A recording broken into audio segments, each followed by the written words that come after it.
নির্বিঘ্নে আগামীকালে রাষ্ট্রপতি নির্বাচন বাংলাদেশে হবে সেটা আমরা মনে করছি।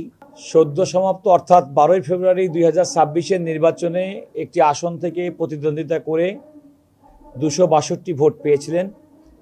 তিনি রাষ্ট্রপতি নির্বাচনের তফসিল চ্যালেঞ্জ করে একটা মামলা করেছেন এবং এই মর্মে আদালতের কাছে নির্দেশনা চেয়েছেন তিনিও যেন এই নির্বাচনে রাষ্ট্রপতি নির্বাচনে ভোট দিতে পারেন। এবং আদালত তার বক্তব্য শুনেছেন। রাষ্ট্রের পক্ষে আমি অ্যাটর্নি জেনারেল হিসেবে রাষ্ট্রের বক্তব্য উল্লেখ করে বলেছি যে আগামীকাল 20 আগস্ট 2026 রাষ্ট্রপতি নির্বাচন এবং রাষ্ট্রপতি নির্বাচনের সমস্ত প্রস্তুতি সম্পন্ন হয়েছে।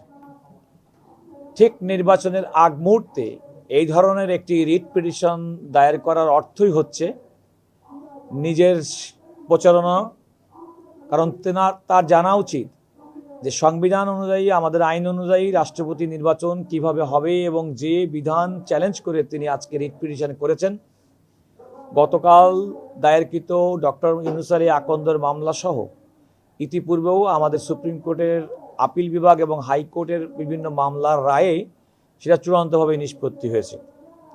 আমি আদালতের কাছে বলেছি যে আদালতের কাছে যখন কোনো ব্যক্তি কোনো সাংবিধানিক আইনি প্রশ্ন আসবেন তাকে অন্তত এই কোর্টে আসার জন্য যে লিগ্যাল আইনগত যে যৌক্তিকতা তা থাকতে হবে।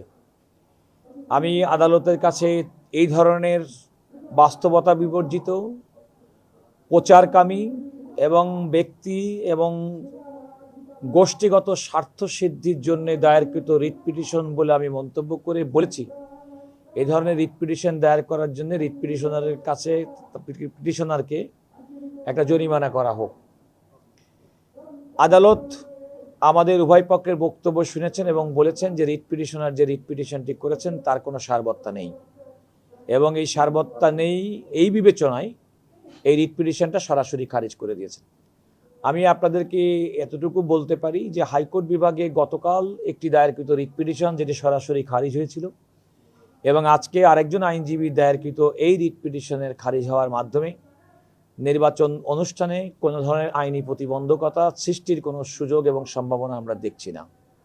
সেক্ষেত্রে নির্বিঘ্নে আগামীকালে রাষ্ট্রপতি নির্বাচন বাংলাদেশে হবে সেটা আমরা মনে করছি এবং সেক্ষেত্রে আইনগত কোনো প্রতিবন্ধকতার আমি বিন্দুমাত্র কোনো সম্ভাবনা কিংবা আশঙ্কা দেখছি না। উনি গতকালকে যে রিটটা খারিজ হয়েছিল ওটার এগেইনস্টে দেখলাম আমরা একটা সিএমপি উনি আজকে আবার করেছেন, পরে উনি আবার আমাদেরকে টেক্সট পাঠিয়েছেন।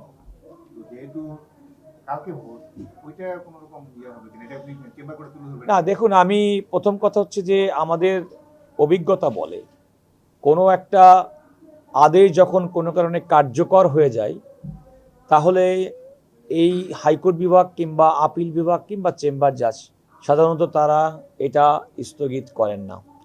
নির্বাচনী তফসিল ইতিমধ্যে কার্যকর হয়ে গেছে, 2 জন প্রার্থী চূড়ান্তভাবে মনোনীত হয়েছেন, শুধুমাত্র ভোট গ্রহণ বাকি এবং সেটা 24 ঘন্টারও কম সময়ের মধ্যে হবে।